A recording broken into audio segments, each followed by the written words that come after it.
even tell you all the places that we're on, but if you find a podcast delivery station that you like, just search for us and you might find us there.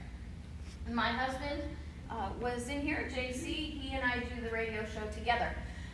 We take current events in the radio show, and we bring them to you from a constitutional, principled, and historically legal perspective. No revision of history, no government propaganda, and we don't play the party politics game. Okay. I always tell people I'm an equal opportunity butt kicker because I don't hold politicians to party standards. I hold them to the only relevant standard that exists, and that's the Constitution of the United States. So they don't like me, they call me a purist. Which I think is interesting, right? Because somehow that's a bad name, right? You know, I'm a purist because I want them to follow the Constitution, which is called the supreme law of the land, right? So I want them to follow the Constitution all the time. So I'm a purist. But they want us to follow their unlawful laws all the time, and that doesn't make them a purist. Well, realistically, in my humble opinion, if you have to violate the Constitution to do your job, then you're a criminal. That's right. And so I don't call them purists for enforcing their unlawful laws. I call them criminals, which also makes them not like me very much. So how many of you know the Constitution is under attack? Well, let me tell you something that you might not realize. The Constitution has been under attack for 176 years. Yeah. Now, that's a very precise date on purpose because I know the year that the attack began. It was 1833. So, anybody here born before 1833? Anybody have teachers born before 1833? Anybody have textbooks written before 1833? Okay, the answer to all those questions are no. That would tell me that the education that you have on the Constitution, unless you've taken the time to educate yourself through original source documents, is tainted at best. And it's most likely error of the highest degree. Now, one of the attacks that we have against the Constitution is this propaganda that the Constitution was written over 250 years ago, and since it was written when we didn't have cell phones, internet, nuclear weapons, and, ARs, that it can't possibly be relevant today. AR-15 guns. Well, here's the thing. AR-15 guns. The Constitution was not written 250 years ago. The Constitution began its writing nearly 1,000 years ago. Okay. And the reason it's relevant today is because human nature never changes. Anybody here heard of a guy named Solomon? Yeah. Solomon said there is nothing new under the sun. There's nothing new under the sun because human nature never changes. Think about it from a personal perspective for just a minute. Don't you find yourself making the same stupid mistakes over and over again in your life? Right? I mean, just be honest, right? Now think about that from a societal level. All the people in society making the same stupid mistakes over and over again. Why? Because of human nature. Now we have an idiom that says those who do not know their history are doomed to repeat its mistakes. That's not quite true. I want to fix it for you so that we're more precise. And it's really what Patrick Henry is telling us. You see, I want to show you this evening that the Constitution is just as relevant today as it was drafted, because history always repeats, and those who do not know their history are doomed to repeat its mistakes. See, if you actually learn from history, you can do things better. Yeah. You don't have to repeat the mistakes if you don't keep doing the same stupid stuff over and over again. If you actually look and isolate these situations, think, what did I do wrong? Okay, let's do it better. That's what Patrick Henry is telling us in 1775. Now that we have the opportunity to create our own government, let's look to the history from the lessons of our fathers. Let's learn from them and make a better tomorrow. He says, I have but one lamp by which my feet are guided, and that is the lamp of experience. I know no way to judge the future but by the past. Now, we don't teach the Constitution properly anymore. I know that's no shock to you. But even from a superficial perspective, we're not doing that. But I'm going to show you the deep history of the Constitution to prove to you its relevance and to prove that the claim that the Constitution is a living, breathing document must be a lie. Okay. So, watch as we go through this history. And I want you to keep one question in your mind. Don't answer out loud now, because you might be tempted. But I really want you to have an objective view. As we go through this history, how different would America be if we'd been teaching this history for the last 100 years? So Alexander Hamilton tells us that there are 5 documents that create our Constitution. And what's interesting is these 5 documents are the documents that create the British Constitution. The British Constitution is a document of 5 documents they refer to as Liberty Charters. Now, first off, a lot of people that I teach kind of get this puzzled look on their face. Why are we learning British history? But let me ask you to do something really quick.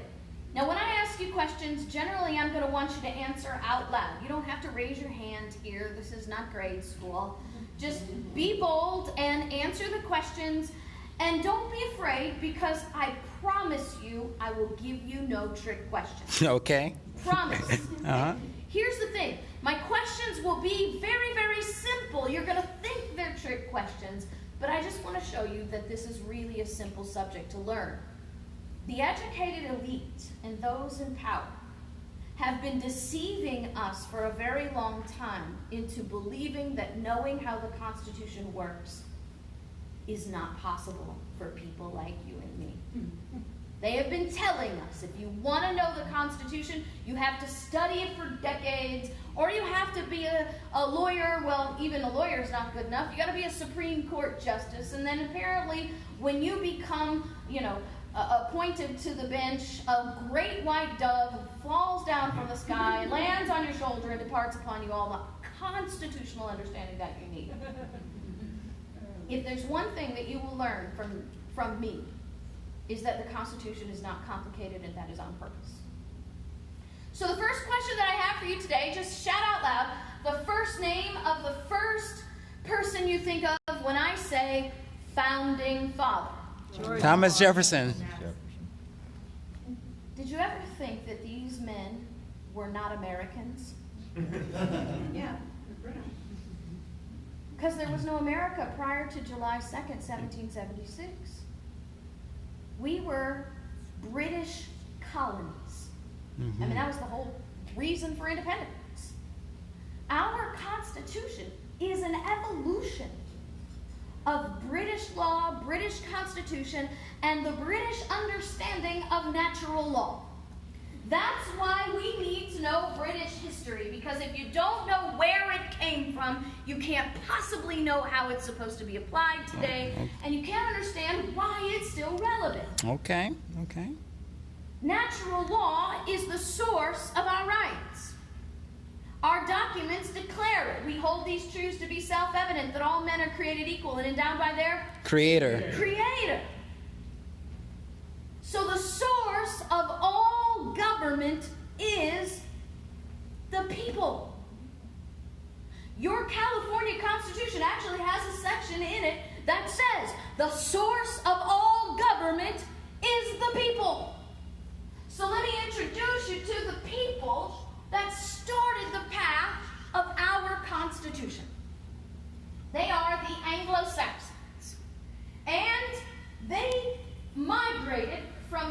landmark to this island. So our snapshot of history is going to begin in the year 1014. And in 1014, the Anglo-Saxons are living right here. This is called Danish. This is Danish territory. And right now, the Danish king, in our snapshot of history of 1014, the Danish king has died. Now, the Anglo-Saxon people have been trading off kings for some time now. They've had Anglo-Saxon kings, they have had Danish kings, and they've traded back and forth. Well, right now in 1014, the Anglo-Saxon people have decided they don't want any more kings. And first and foremost, they don't want a Danish king. Why? Because your king is over here. And they learned already in this short period of time, relatively speaking, that when the government is so far removed from the people and no longer holds the people in common affection or common circumstance, they already know in 1014 that the people become chattel to government. They have no affection for the rights of the people. They just want what they can get from them. So they decide in 1014 that we're not going to have a king. And they are very successfully governing themselves in their small communities. It would be if there were no state government in California, and every county governed itself. Now, it is 1014, so they're having some problems because everywhere else is a kingdom. Now, they are having great prosperity among, domestically, and great peace amongst each other, which actually even makes them more attractive to the Danish king, who is, by the way, not quite happy that he's being pushed out. So they have two specific problems, both relating to foreign affairs. Like I said, it's 1014. Okay. And the Danish king wants to bring them back in the kingdom, which means he has to what? Send over an army and conquer them, right? So if you're in the small community here and your sentinel is in the tower and he sees the king's men marching on, it's 1014, they're not picking up the cell phone and texting the neighboring communities, let's organize our troops, right? So problem number one, they're having difficulty organizing. Now listen very closely, because this should sound familiar. They're having difficulty organizing for their common defense. Does that make sense? Yeah. They heard that language before, right? Yeah. Okay. Problem number two. In 1014, if you want to keep peace with the neighboring community, the best way to do that is through treaty. You do a trade treaty, you do a peace treaty, whatever you can set up a relationship like that. Problem is, treaties are made when one king sits down and communicates with another king. If you don't have a king, do you think the Danish king is just going to sit down and speak to anybody? No, it's not going to happen. So they can't organize for their common defense, and they can't make foreign treaties. So the Anglo-Saxons then fall back on the only thing that they really know is true. We need a king. But they decide they're not going to go the traditional route. They start by choosing their king. Now they do stick with Ethelred. Now Ethelred is Anglo-Saxon, and his family had been kings back when they had Anglo-Saxon kings. So they tried to remain within the traditional birthright of kingship so that they could keep the peace amongst their people. But they're going to start a brand new form of government called a limited monarchy, in which they say to Ethelred, we'll make a deal with you. We will allow you to be our king on one condition. Your only job is to help us organize for our common defense and to negotiate with foreign kingdoms. You will leave us alone to govern ourselves. Your power is foreign. Interesting. You do not have domestic authority other than to raise the troops and to conduct these treaties. And Ethelred takes the agreement. Now what's interesting is if we've been teaching the Constitution properly for the last 100 years, you'd probably know this history. But if you didn't, right now light bulbs would be going off of everybody's head. Because the fundamental principle behind the Ethelred Agreement is the exact foundation for our constitutional republic. James Madison explains this in a document we call Federalist 45. He says the powers delegated by the Constitution to the federal government are few and defined. Those that remain in the state governments are numerous and indefinite. He says the powers delegated to the federal government will be principally exercised in foreign affairs. Interesting. War, peace, negotiation, and foreign commerce. He says every other power, not specifically delegated, is internal affairs reserved to the states. Your destination is on the left. And that is, I hope not. And that's our first lesson of the day. There is absolutely nothing new and nothing novel of our Constitution or any of our foundational documents. Everything has been inherited through time-tested, sometimes blood-bought principles.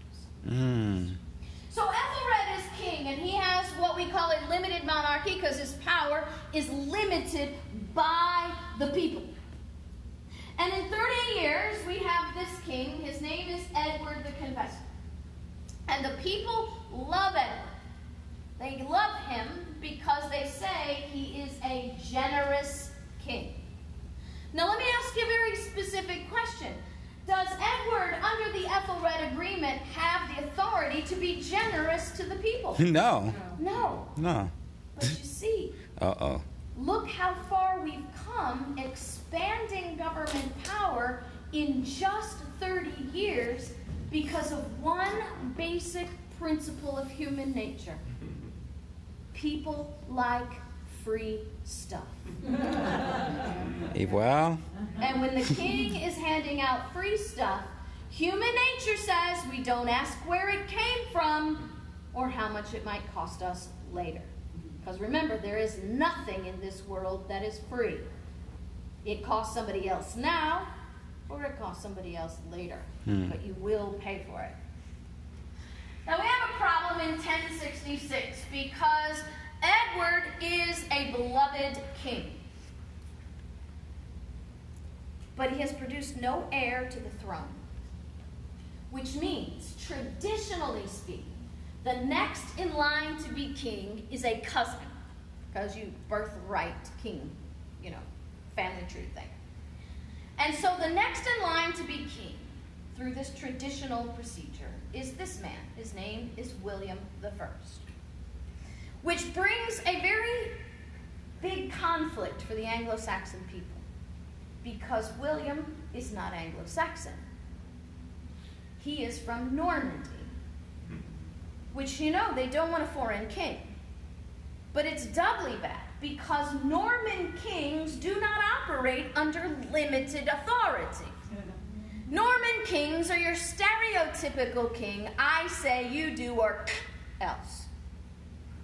So they decide, we have this new form of kingdom.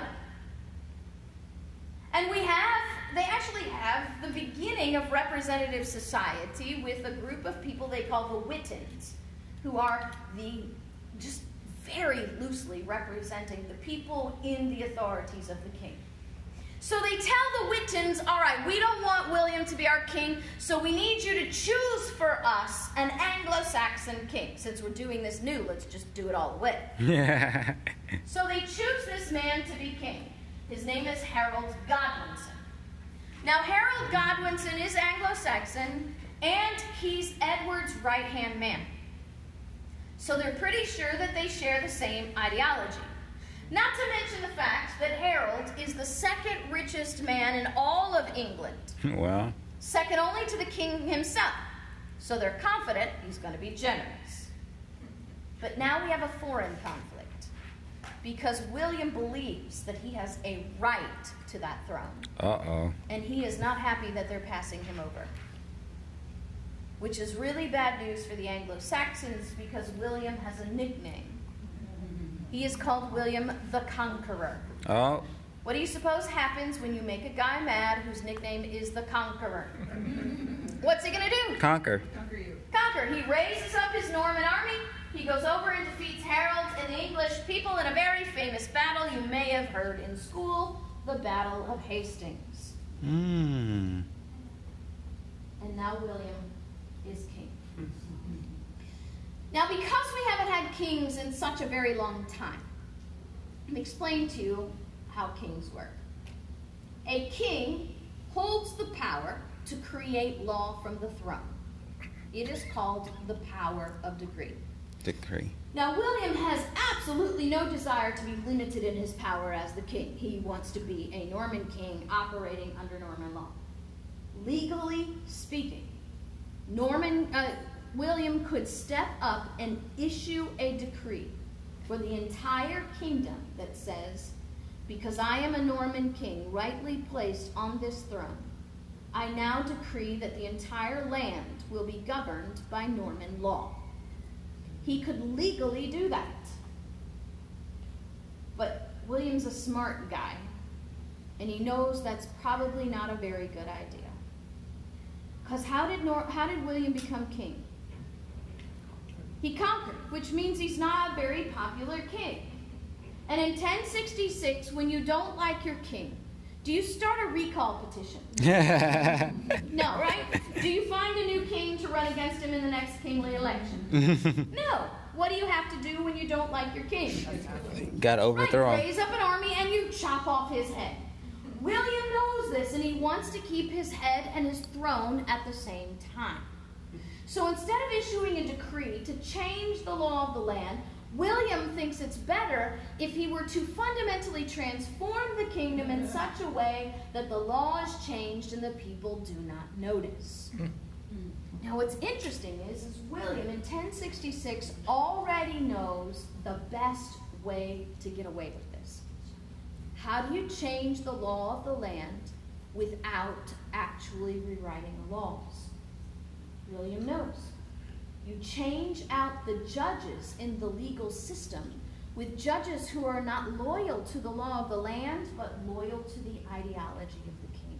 Oh. So now the judges use their authority on the bench to do the king's bidding instead of justice. They end up bringing his foreign law into the kingdom, and the people don't even notice. But that's just a human nature thing as well. I'm convinced it's spiritual. I don't really know where it comes from. But think about this. You and your friend have $1 billion business. Are you going to go down to the street corner and find some random stranger to make a decision on the differences that you and your business partner have on running this $1 billion business? Yeah. Of course not. But you take that random stranger, you put a black robe on him and sit him behind the bench, and now all of a sudden you have no idea who he is, but his decisions are now final and unquestionable. I don't know why that happens, but you have to admit that's exactly what happens. And William knows this already in 1066. So he starts using these judges to enforce Norman law on the people. Now, if he wants to keep his throne and his head at the same time, he has to stop a rebellion. William already knows how to do this. He starts using the courts, the Norman law, and the force of government to chase all his opposition out of the kingdom.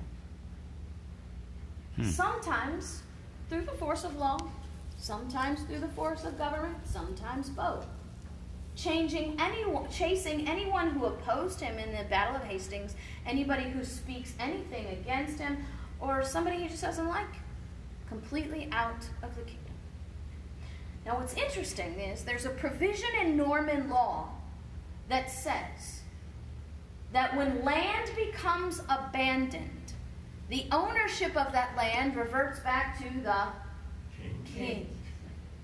So William's able to look out and say, oh, look at all this abandoned land. It belongs to me now. Step 1, chase out all the opposition. Step 2, start bringing in all your foreign friends to live in the kingdom. How do you quell a rebellion? You get rid of the people that don't like you, and you bring in the people who do like you. They like the laws you're going to enforce. They like you, or maybe they're afraid of you, or maybe they want something from you. But those are the people you want occupying the kingdom. Now, the churches are very powerful in this era as well. And William's not going to let that power slip through his fingers either. He's going to start doing in the churches the same thing that he did in the courtroom. Changing out the leadership of the churches with men who are not loyal to their faith, but loyal to the ideologies of the king. So now the king controls the message from the pulpit, and he can force the pastors to teach the people that to disobey the king is to disobey God himself. Ooh. Which actually places the king above God, doesn't it? Mm-hmm. Now this process takes time, about 40 years, through the reign of William I and his son William II. Now William II is described in history as being a wicked, evil king just like his father. Now you'll notice from our dates that William II is going to only rule for about 13 years. Because one day, William II and his little brother Henry I go hunting together. Some of you are already chuckling on the inside. You know how this story ends, right? Mm-hmm. William II is killed in a mysterious hunting accident when a stray arrow from Henry's hunting party accidentally kills William, coincidentally making Henry king. Okay. Anybody buying the coincidence story here? No. But guess what? The English people weren't buying it either. Now let's just be honest here. It is true they did not like William. But they also realized that if Henry will murder his own brother to become king, then what will the value of the lives of the people be to him? Nothing, right? So Henry has to do a few things to appease the people to keep his head and his throne at the same time. And one of the first things Henry is going to do is Henry's going to come to the people and he's going to say, I realize the circumstances surrounding the death of my brother seem a bit suspicious. So I want to put your minds at ease. Now you realize as king that I have a unique perspective of the kingdom. I can survey the kingdom like no one else. So this is what I'm going to do. I'm going to search the entire kingdom and I'm going to locate the 3 wisest men in all of our land. And after I've identified these 3 wise men, I'm going to bring them here to my court. And I'm going to task them with the solemn responsibility of determining whether I'm at fault for the death of my brother or not. Oh, okay. Okay, so now you see the problem in this, right? What do you suppose the verdict of this grand tribunal was? Not guilty. Better, innocent. Oh. Right? Innocence is better than not guilty. Okay. Well, guess what? The English people aren't buying this scenario, nor the verdict. But I do have to wonder if Henry had a little bit of modern wisdom. That instead of calling his investigation the Grand Tribunal, what if he had called it a congressional hearing? Seriously, isn't that the same thing? The government choosing its own investigators? And then we're supposed to somehow believe the results of the investigation? I mean, it works for Americans. Maybe it would have worked for the English people in 1100. I don't know. Now, Henry does a number of things. But the most important thing for our history of our Constitution is Henry signs the very first of those 5 documents that Alexander Hamilton was talking about. It is called the 1100 Charter of Liberties. The 1100 Charter of Liberties was Henry's promise to the people that the government would never be evil and oppressive again. Yeah, you're laughing, right? You know how this works. But what's interesting is Henry makes a list of 14 things that government's never allowed to do again, because it's in writing now. So if the people find the government committing any of these acts, number 1, they'll be on notice that they have an evil and oppressive government, and number 2, they will be righteously justified to resist that government. This is where we get separation of church and state. This is where we get the concept that property rights are the people, not government. We also get a greater limitation of government and the beginning of equal application under the law. I want to share one of the things that Henry promises government will never do. Henry says, if any baron or earl of mine shall die, his heirs shall not be forced to purchase their inheritance, but shall retrieve it through force of law and custom. Now, basically what Henry is saying is that the heirs of an estate, if they have to pay the government before they can receive their inheritance, you have an evil and oppressive government. Does that sound familiar to anybody? What is that? Death taxes. Inheritance tax. Inheritance tax, death tax, right? We have lots of names for it, just not the right one. See, you have a king in 1100, a king in 1100. Wow. Who has no cell phone. Who knows that inheritance tax is the mark of an evil and oppressive government. And yet today, we allow our government to call it revenue. Could it be that we've been teaching the wrong things for a very long time? So we're beginning this path now of written constitution. And we have a promise from a king that government will never be evil and oppressive again, which only goes as far as that king wants, right? It is signed and sealed and legally supposed to bind every king in the future. But we get to John. And history tells us that John is the most evil king the English people will ever know. A bishop writes about John and says even hell will be fouled by the presence of John. Wow. Now, John is a massive taxation king. Just a little bit of historical trivia. John is the first king to impose income tax on the English people.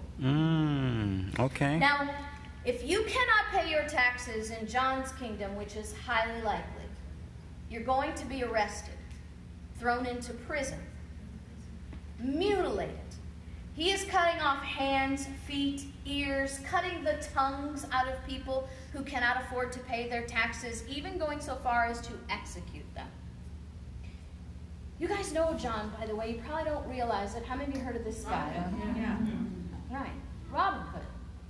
That's the king in the Robin Hood story. Oh. Now raise your hand if you've learned this about Robin Hood anywhere. Robin Hood robs from the rich to give to the poor. How many of you heard that? Yeah, I heard it. It is not true. So not only do we not teach our history accurately, we don't teach our legends accurately. Okay? Robin Hood did not rob from the rich to give to the poor in an effort to redistribute wealth. Robin Hood was taking from the king and the crown the money that had been stolen from the people through oppressive and unlawful taxation, and returning it to the people so they could live. Remember, John is going to execute you if you cannot pay your taxes. So we must know from history that Robin Hood is not a socialist trying to put everybody on equal financial footing. Robin Hood is a liberty fighter, giving people their lives back. Because remember, John's going to execute you if you can't pay your taxes. And if you have to pay the government for the right to live, what kind of person are you? Liberty always begins with the right to life. Wow. Now, an interesting bit of human nature that we can learn from John's reign. Murdering people for not paying their taxes is not enough to bring the people to point of rebellion. Whoa. Because John has figured out, and the leaders like him, that all you have to do is trickle down enough stuff to keep the people comfortable and complacent. The stuff that they have, the stuff that they see, the stuff they think they can get. And you can do just about anything, and the people will be pacified in their comfort. Now the good news is, people like John always get power drunk. And then they think they can do anything and the people will never push back. And then they commit what I call the fundamental error, something that wakes the people up and they begin to push back.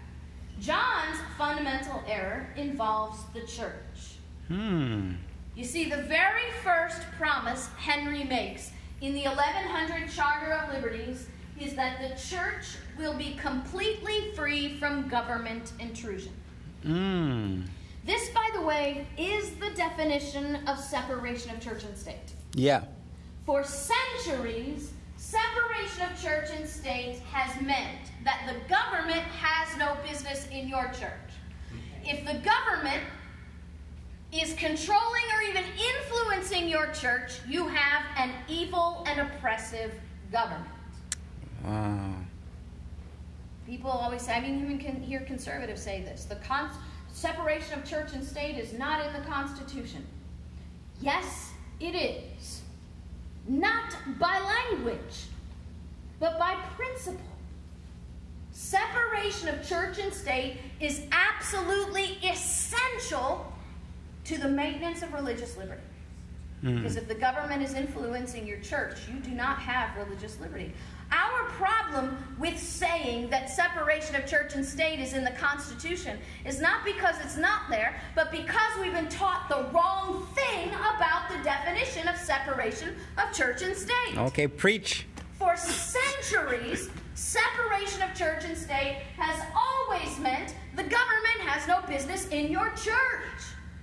It's only been since our most recent bout of educated ignorance that the American people have fallen to accept a deception that separation of church and state means that God has no business in public discussion. Wow. And that, by very definition, is radical and wrong. So, the people say to John, you made us a promise in 1100 that you would never be evil and oppressive again. You obviously don't know how to keep your promises. And a rebellion rises against John, bringing us the second document in the history of our Constitution. Magna Carta. Magna Carta. Yeah, I heard that one before. Now what's interesting is that you've probably heard the Magna Carta. But you've probably not heard of the 1100 Charter of Liberties. Yeah, exactly. But here's the thing we miss. You can't have a Magna Carta without the 1100 Charter of Liberties. It's not possible. Let me give you a little pop quiz. You all know the answer because I just taught you. Who wrote the 1100 Charter of Liberties? That king. The king. Yeah. Henry I. Henry I. But the Magna Carta is not written by the King John. It is written by the people. The Magna Carta is saying, you can't keep your promises. So we, the people, will rise in our majesty. We're going to place ourselves above the king. We're going to create this royal council, a group of 25 men who will represent all the land in the king's court with the authority to put their finger in the king's face and say, you can't do that because it violates our liberty. This is the beginning of legislation through representation codified by law. You've all heard of the Bill of Rights, right? Yeah. Our 4th, 5th, 6th, 7th, and 8th Amendments all come from clauses 38 through 40 in the Magna Carta. They are not inventions, they are an inheritance. Wow. There's a very important part of our First Amendment that comes from the Magna Carta. Now I'm going to ask you another pop quiz. Okay. This time, I don't want you to answer out loud. Okay. Don't even lip sync the answer because I don't want your neighbor cheating off you. And if you have a pocket constitution, you're not allowed to peek. Ready? There are 5 liberties in the First Amendment. To yourself, not out loud, name all 5. I've been asking this question for 9 years. Now there's actually papers and polling companies that have done national polls that have found out that in any given group, the best you're going to get is 2% of the people will name all 5. 2 out of every 100 Americans, at best, can tell you all 5 liberties in the First Amendment. Well, Let me ask you this question. If you don't know what your rights are, how do you know they're not already gone? How are you going to defend your rights if you cannot define them? See, there is no such thing as a constitutionally protected right. The Constitution does not protect your rights. It's a piece of paper with ink on it. And that might tick somebody off, but I didn't invent that saying. It came from James Madison. James Madison calls the Constitution in Federalist 49 a parchment barrier, that we should not leave the limits of government to the parchment barrier. He's saying, look, it's just a piece of paper with ink on it. We need the people to enforce it, or it's useless. How do we enforce it if we don't even know what it says? well, Clause 61 of the Magna Carta is where we get our understanding of the right of the people to petition the government for a redress of their grievances. That's the 5th aspect. Freedom of religion, freedom of speech, freedom of press, the right to peaceably assemble, and the right to petition the government for a redress of your grievances. We didn't invent any of them. We inherited. Now we have a promise from the king and the power of the people to control them. But how many of you think that kings being told what to do by people is going to go well with kings? No. So for our time, we're going to fast forward 400 years. Just know throughout that 400 years, the people will be constantly, and I mean constantly, it's where Thomas Jefferson got his wisdom when he said the tree of liberty must be fertilized by the blood of patriots and tyrants every 20 years. He was talking about kingdom history. About every 20 years, you got to bring the sword to the king's throat. So over these 400 years, we're constantly struggling to keep the king limited and maintain our rights. But we're going to fast forward to this guy. His name is Charles I. And Charles I is described in history as being a young, handsome king. Kind of a party animal, actually. They say Charles loves to romp about Europe, spending on his every whim and fancy. Now, whose money is Charles spending? probably the people's. The people's. How is he collecting their money? Taxes. Taxes. Well, interesting, in 1625, the Royal Council created in 1215 is now called Parliament. Everybody heard of Parliament? Yeah. Mm-hmm. Parliament gets sick and tired of Charles' wasteful spending, stands up to Charles and says, hey, we're not passing any more of your taxes until you get your spending under control. What What a crazy idea. The legislative branch is telling the executive branch, we're going to defund you until you get a proper budget. But here's the problem. We're not a constitutional republic, are we? We're a kingdom. And Charles says, you know, Parliament, that looks really good on paper, but let me remind you, I'm king. And he dissolves Parliament. Oh. Now, he didn't actually have to call in the sergeant at arms to remove them, right? He could have simply come to the people and said, as king, you realize that I have a great responsibility. And in that great responsibility, I have to provide you with security and services. Now, for me to provide you with security and services, that costs money. Now, Parliament doesn't want you to have adequate services. They don't want you to have adequate security. And that is really bad. Bad Parliament. So here's my promise to you. If Parliament will not legislate, I'm going to regulate. And if Parliament will not pass laws, I will. After all, I have a quill and a messenger. Right? Isn't that the same as dissolving Parliament, declaring them irrelevant and powerless? And then if they act like it, they are, right? Now, Charles may be a party animal, but he's a smart guy. And he knows from history. See, that's the crazy thing. It's like the people in power, they're the ones studying history and learning from it. But they keep the people ignorant, so we keep repeating the mistakes. So Charles has learned through history that if you violate the charter too often, too quickly, the people will hold a sword at your throat. Now, he has dissolved Parliament, which is a violation of the Magna Carta. And he wants to collect the people's money. But he knows without Parliament, he can't legally have a tax. So Charles comes to the people and he says, you realize that it costs money to provide you with services and security. And you know, and I know, that we're not, that Parliament, without Parliament's help, we can't have a tax. But you realize that as king, I have the power to issue law. I can issue a decree. So legally, I'm going to issue a decree to collect your money. But don't worry, it's not a tax. No, seriously, you have to pay it.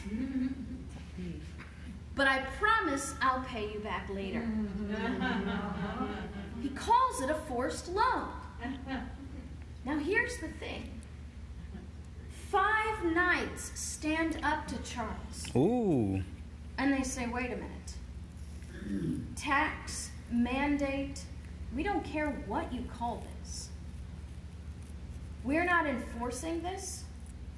We're not collecting it. And by the way, we're not paying it ourselves.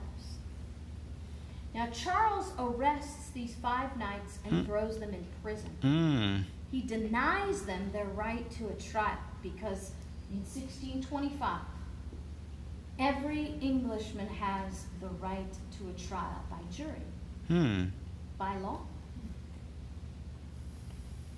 Now, his denial of due process for these 5 knights brings a rebellion. But I do, like Henry, have to wonder, if Charles had had a little bit of modern wisdom, that instead of calling his tax a forced loan, what if he had called it Social Security? I mean, isn't that the exact same thing? Absolutely. You are forced to pay this tax by the force of government with the promise that they'll pay you back later. I mean, it works for Americans today. Maybe it would have worked for Charles in 1625. Who knows? A rebellion comes against Charles, bringing us the 3rd document in the history of our Constitution, the Petition of Right of 1628. Among other things, we gather from the Petition of Right a list of grievances, remember, from the Magna Carta, a list of grievances against the king on how he's violating the rights of the people. We get our Third Amendment in the Bill of Rights. Who knows what our Third Amendment is?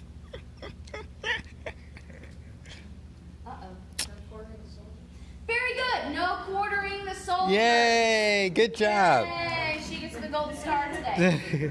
Now, what's interesting is Charles is going to sign the Petition of Right with a sword at his throat. But the English people are going to allow Charles to remain king. Maybe they thought he learned a lesson through the whole rebellion. What do you think? Well, I'll tell you, he learned a lesson. Okay. Just not the one the people wanted him to learn, right? Charles learned that if you're going to take the people's money, you can't visibly women fancy it. You have to give them a reason to want to give you the money. Yeah. And the years between 1628 and 1641 provide Charles with the perfect excuse.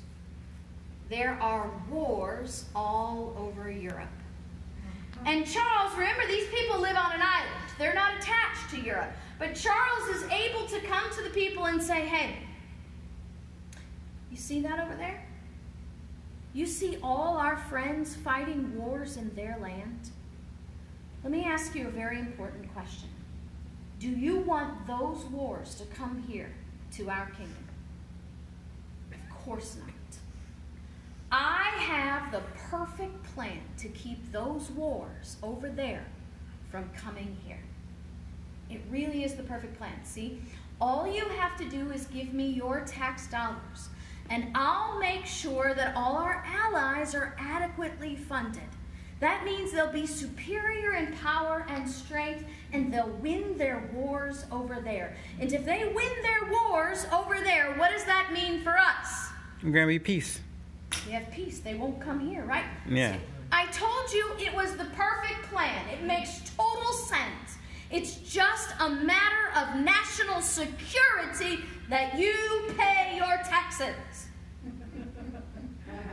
Yeah, okay, I buy that. So here's the problem. 1628 was a pretty big year. And they're watching Charles very closely. And they're noticing that Charles is lying to them. See, Charles is not funding their allies. Ooh. He's funding their enemies. Oh, come on. Because the enemies have made a deal that the allies wouldn't take. Charles says, I help you win over there. You come over here and help me get my people back. Oh, no way. Charles is brought up on charges of treason, found guilty, and sentenced to death, which brings us the fourth document in the history of our Constitution, the Grand Remonstrance of 1641. This is actually an historical painting of the execution of Charles. Wow. The Grand Remonstrance is an amazing document. It's another list of grievances against the king, but this time they're connecting dots. And they say, the root of all this mischief we find to be a malignant and pernicious design, subverting the fundamental laws and liberties of our kingdom. So basically what they're saying is, we've been watching government now for about 600 years, and we're beginning to notice a pattern. The same bag of tricks over and over and over, whose only goal is to empower those in power and to undermine the liberties of the people. Now, the Grand Remonstrance, if you have a laptop or a smartphone, is accessible to you. It's not in Chinese. You can read it. Okay, and good. you can see that design. But let me show you what it says. The design. Remember the Williams? Corruption of the court system. Infiltration of foreign law. Diminishing the property rights of the people. Taking control of the message of the church. Creating fiat money to manipulate the economy. And disarming the people while the government remained armed. and those who do not know their history are doomed to repeat its mistakes. So we have a whole new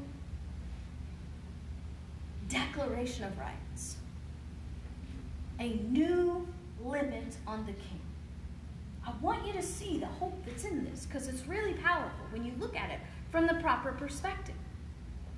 Every single time they fought for liberty, they won.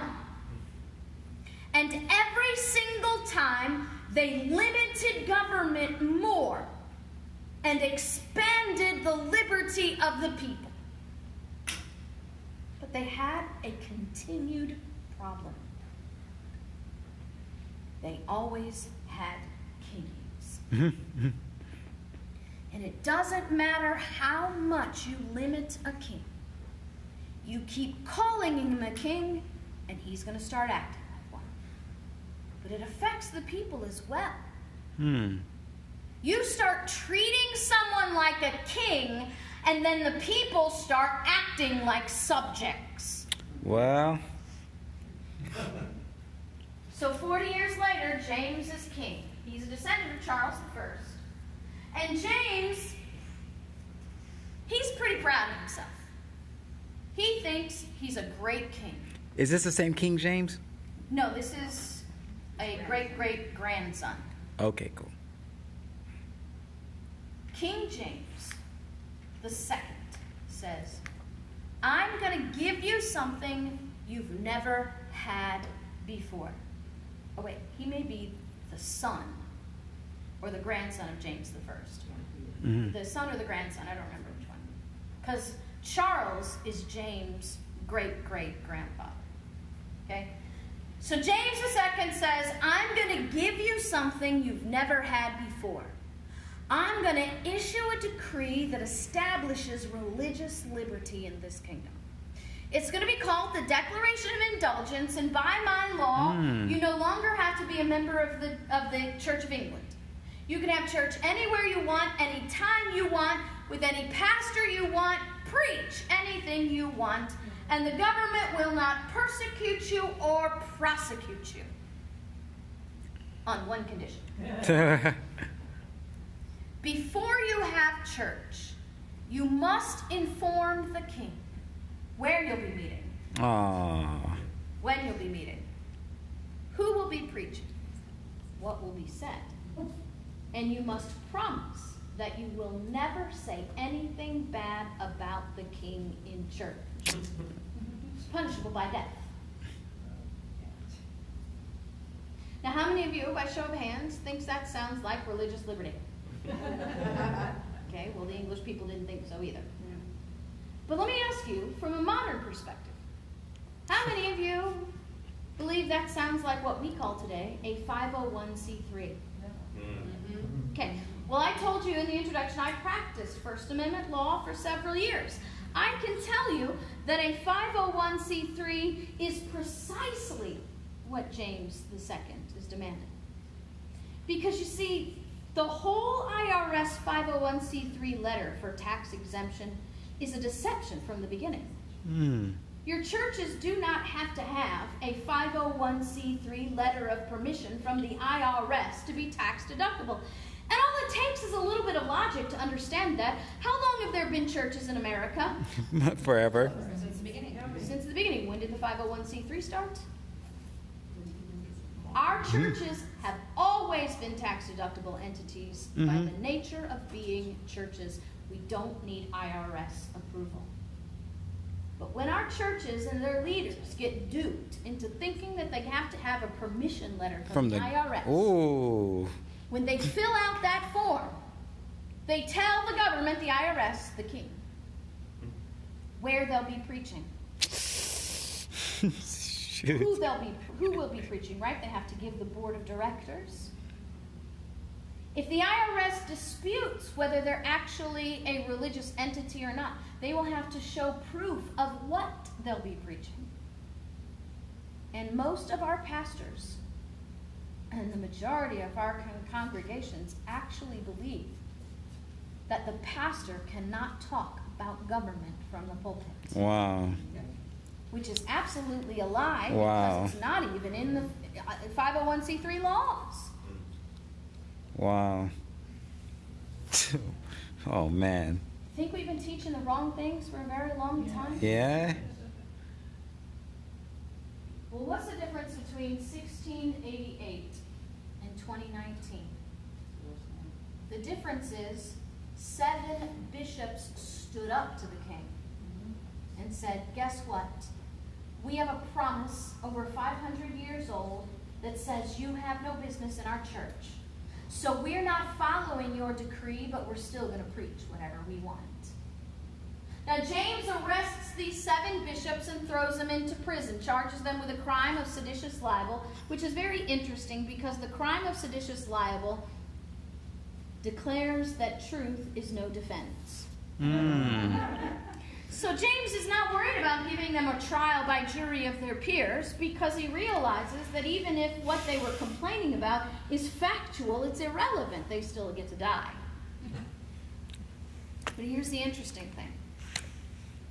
2 of the 7 bishops had their charges thrown out of the court because they had judges who realized they were not going to enforce an unconstitutional decree.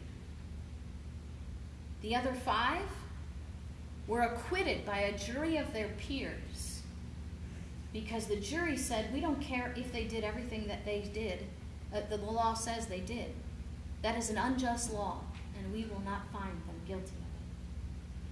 See, back in 1688, they already knew the power of jury nullification and its essential check and balance on the laws created by government. Jury notification. Wow. A rebellion comes against James called the Glorious Revolution of 1688. They called it the Glorious Revolution because they said hardly a shot was fired. James got so scared that they were going to chop off his head like they did Charles that he fled the entire kingdom. But now we get the 5th document in the history of our Constitution, the English Bill of Rights of 1689. Whereas the late King James II, by the assistance of evil judges, counselors, and ministers employed by him, did endeavor to subvert and extirpate the laws and liberties of our kingdom. Can I just confess to you, I had no idea what the word extirpate meant. So I looked it up. And it means to completely destroy. If you completely destroy something, is there anything left? No. They said in another list of grievances against the king that what James was doing was completely destroying liberty. I'm going to show you one more, but before I do that, I want to ask you a very specific question. Have you seen the history of this 700 years repeating today? Yes. Just a little bit or a lot? Just generally or specifically? Do you see what I meant when I said that those who do not know their history are doomed to repeat it, that human nature never changes? This is why our Constitution is still relevant today, because we are possessed of the same human nature, and so are those in government. It's not a statute book that tells you you can't drive more than 55 on the interstate. It is a document of axiomatic truths, principles that never change in human nature. And it doesn't mean to be interpreted by the Supreme Court because it's not written in a foreign language. It needs to be applied with the understanding of why it's there. They said James was completely destroying liberty by writing law, overturning law, and setting aside law that was properly legislated by Parliament. You see, they had separation of powers. They had a legislative branch in Parliament, an executive branch in the king, and even had a judicial branch. And separation of powers says powers cannot be shared, they cannot be traded, and they cannot be stolen. And they said, when the executive branch is writing law, overturning law, and setting aside law that has been properly legislated by the legislative branch, the only result will always be the complete destruction liberty. So how many of you have heard of executive orders? Yeah. These people in 1688, with no internet, no Google Oracle, no CNN, no MSNBC, no Fox News, knew that executive orders overturning proper legislation was the complete destruction of liberty worthy of revolution. And today, the American people, I would like to say nothing, but half the time we ask for them. Do you know how many times I've had to show people this error? Well, if Congress won't do it, then we need the president to do it. You're asking for the president to be a king. And when you ask for the president to become a king, you don't get that power back easily.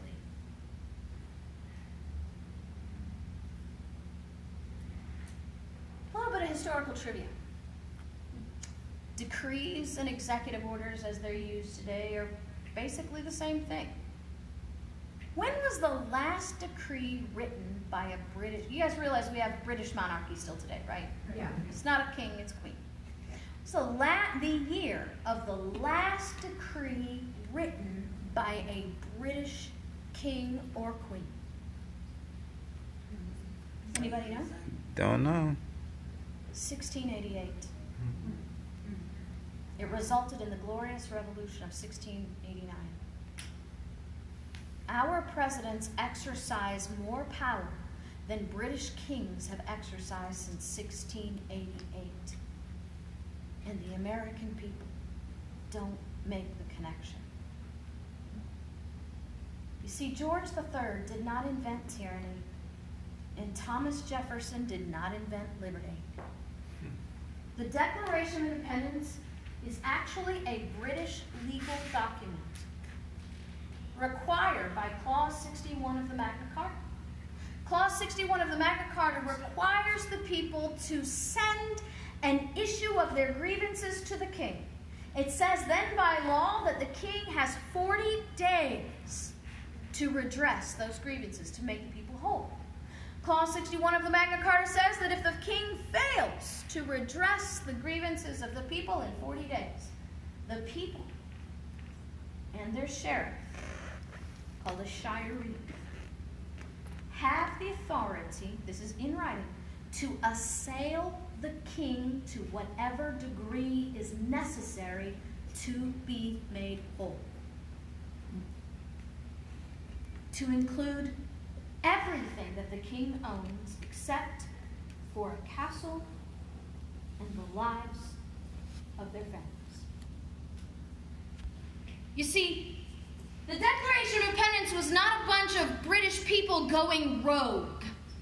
The Declaration of Independence was the people following the law, and it was the king and parliament that was gone rogue. Because they failed to follow the law. And when they failed to redress our grievances after 40 days, we had no other choice. We had no other choice but then to assail the king to be made whole. And in this case,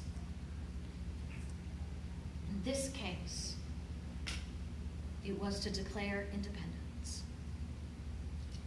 But we miss, without this history, we miss the greatest gift they gave us. You see, they didn't just declare independence from Great Britain. They declared independence from kings forever. Remember, we're stuck in a cycle in their history because no matter what advancements they made, they always regressed because they could not escape the human nature aspect of kings and subjects. And they said, no more kings. Which is absolutely a miracle in my mind. How many of you remember your history lesson? People were begging George Washington to be king. Yeah.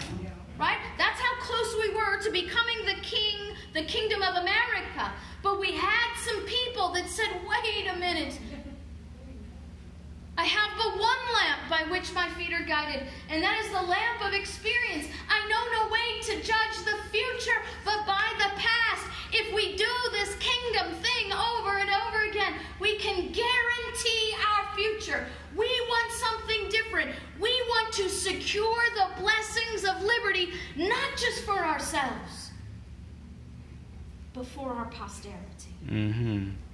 Because you see, if it was just for themselves, they could have had another king. Because you can keep liberty for about 20 years with a king. They wanted to give us the opportunity again to self-govern. To be able to control government without picking up the sword. Wow. So they gave us a constitutional republic. They gave us representation. Equal representation. And not only the ability, but the responsibility to self-govern. And I think the greatest condemnation on America today is our refusal to self-govern. We are stuck. We have this great gift of a constitutional republic. No more kings. But our human spirit still cries out for a king. Yesterday I taught in, tell me where I taught? Wildemar? Did I say that right? Wildemar? Yeah. I taught a class on the solutions to the federal government out of control. How many of you think the federal government's out of control? If we'd been teaching the Constitution properly, we'd know how to fix this. Because the same solution that existed in 1789 is the same solution that exists today. But because we do not understand this history, we can't even begin to apply the peaceful means, the peaceful, and let me put it this way, peaceful and powerful way to control the government without a sword. You see this history, right? Mm-hmm. This is what our founders used to realize and write our Declaration of Independence, our Constitution, our Bill of Rights, 5 documents, and the lessons that they learned. Would it shock you to know that our founders actually anticipated a day where our federal government would escape its constitutional boundaries? Does that shock you they would know that? No. They did.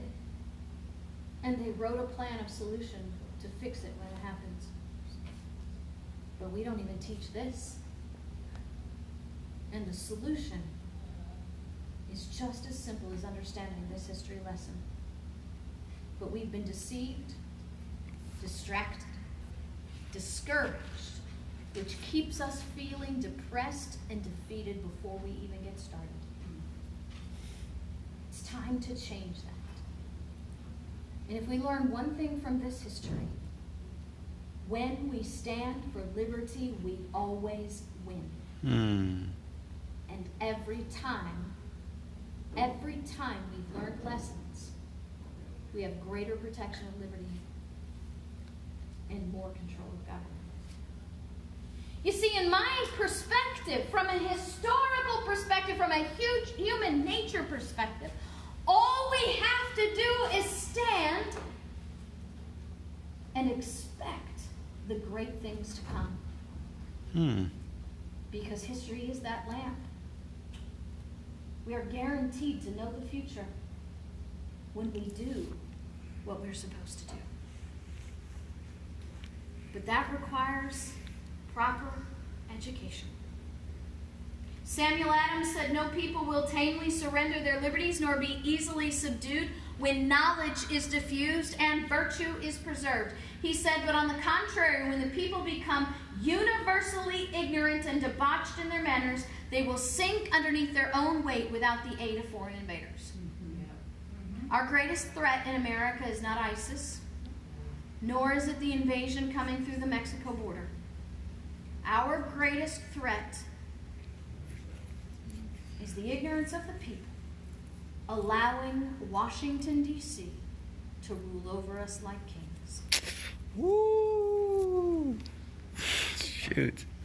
But we are not a kingdom, and we possess the power to make it all work. We must be an educated and virtuous, courageous people. And we must understand the price of liberty has never changed.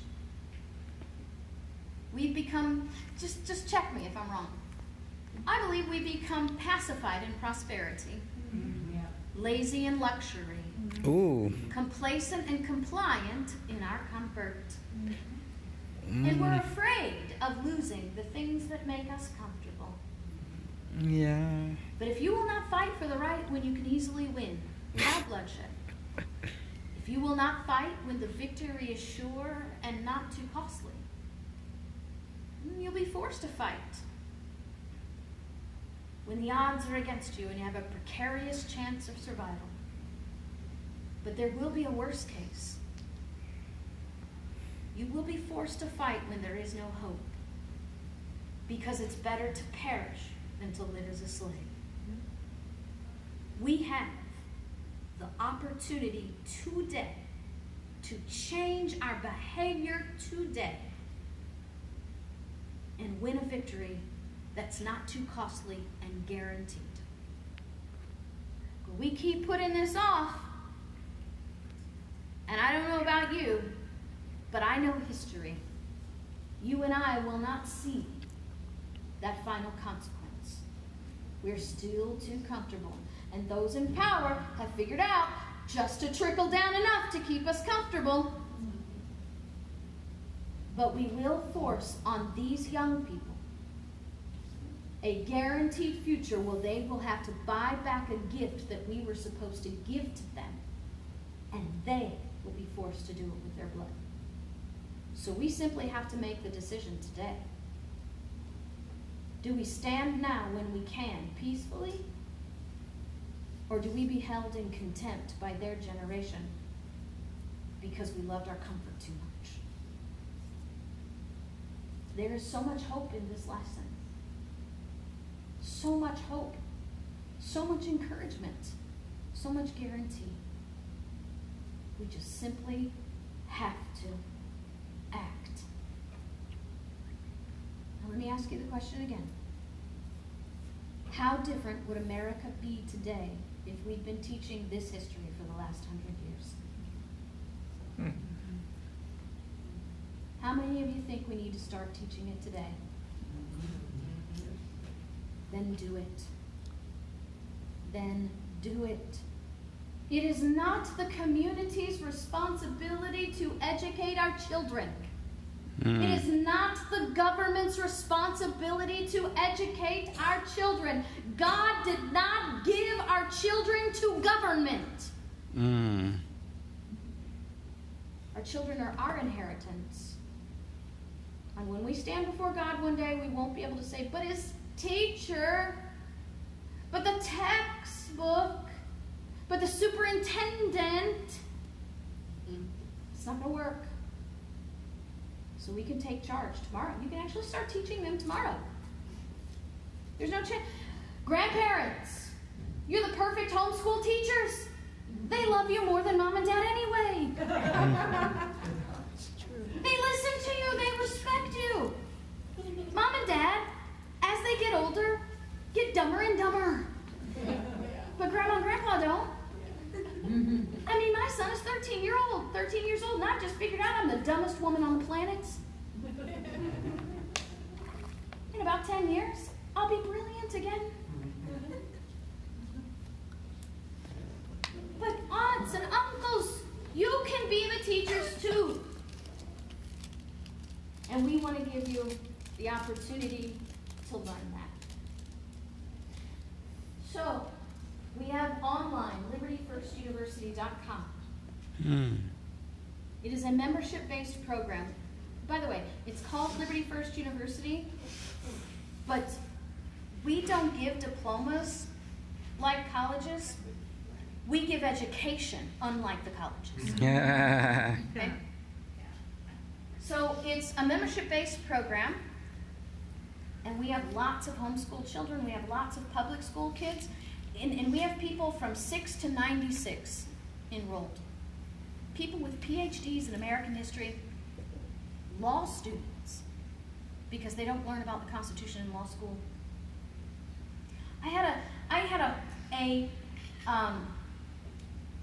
In New Mexico, I teach a law enforcement class across the country. It's a 3-hour law enforcement class.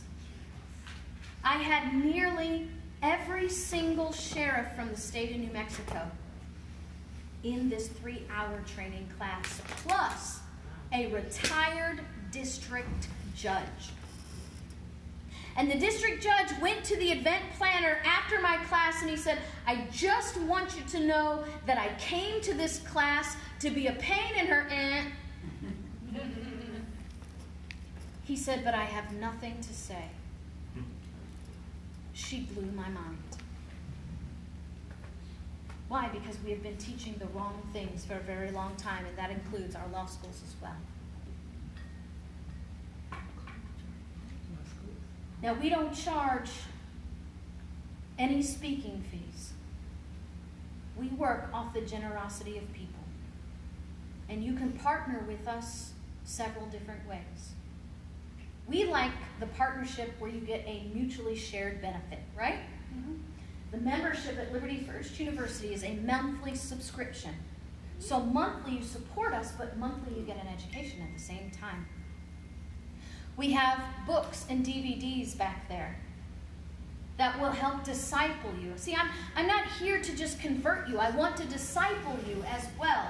Because if you leave here, and this is the sum and total of the education that you'll all ever get, you will go out there and step out and be deceived by someone who comes along that sounds really smart. Because they're really, really gifted at their deception. How many of you can say amen on that? Amen. We have a daily podcast, which, by the way, we haven't been doing daily because I just finished teaching 11 classes in 4 days. Wow. Well, actually now, 12 classes in 5 days. Well, no, 13 classes in 6 days. In the middle, I flew from New Mexico to Long Beach. So we have the daily podcast where we give you daily instruction. Just a little boost to help you discern what is really true in what you're hearing every day. And I'm going to tell you, just give you a little insight. We just came out of a Supreme Court session, and we went through the cases. Of all the cases that were real importance that you heard about, let me put it this way. Of all the cases you heard about in the media, they weren't all the cases that were of real importance. Okay, so we give you those and the important ones. But of the ones that you heard about in the media, they never once told you the true story. They spun it up and ended up practically, if not completely, lying about what the Supreme Court actually did. Okay. And how do you know?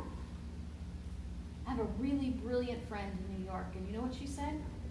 The real unfortunate thing is, KirsAnne, the American people just don't know what they don't know. It's impossible to know what you don't know. And that's why these programs are important. How many of you think this history is what our kids ought to learn? All right.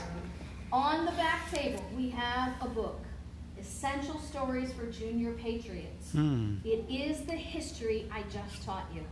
Plus, every chapter at the end has study questions to help them reinforce the principles that they've learned and move beyond them in their thought process as well. Plus, there's chapters on founders and framers that they don't get to hear about anywhere else, like the first man who gave his life for liberty. Anybody know his name? Crispus Attucks. His name is Crispus Attucks, and he was a free black man. Yes, there were free black men and women prior to Abraham Lincoln. Thousands of them. And hundreds of them were essential to the creation of America's constitutional republic. That sounds crazy to you.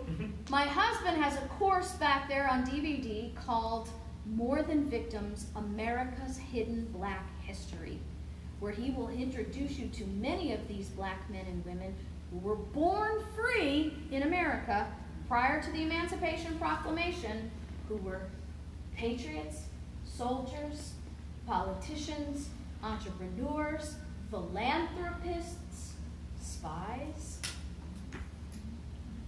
essential to who we are today. We have so much stuff over there, I can't begin to tell you everything about it, but if you have any questions about it, let me know. The other way you can partner with us is to purchase the stuff on the back table. We offer them for $15 a piece, or 4 for $50. So you buy 3, you get the 4th one for $5. Now, the only exception to that is the Essential Stories of Junior Patriots is only $10. So we have lots of resources back there for you. My son Colton is coming in the door. He's been standing out there waiting. He is in charge of sales for us. So he will help you and answer any questions that you might have. There is one more way you can partner with us. Maybe you don't want to be a student at Liberty First University. Maybe you don't want to buy anything. You can donate to us. We have people that support us monthly by donation or a one-time donation. We have envelopes back there that can help us as well. If you want to just take an envelope to remind yourself to pray for us every day, that would be really great. But I do have to tell you, we are not a 501c3, and you probably already know why. So thank you so much.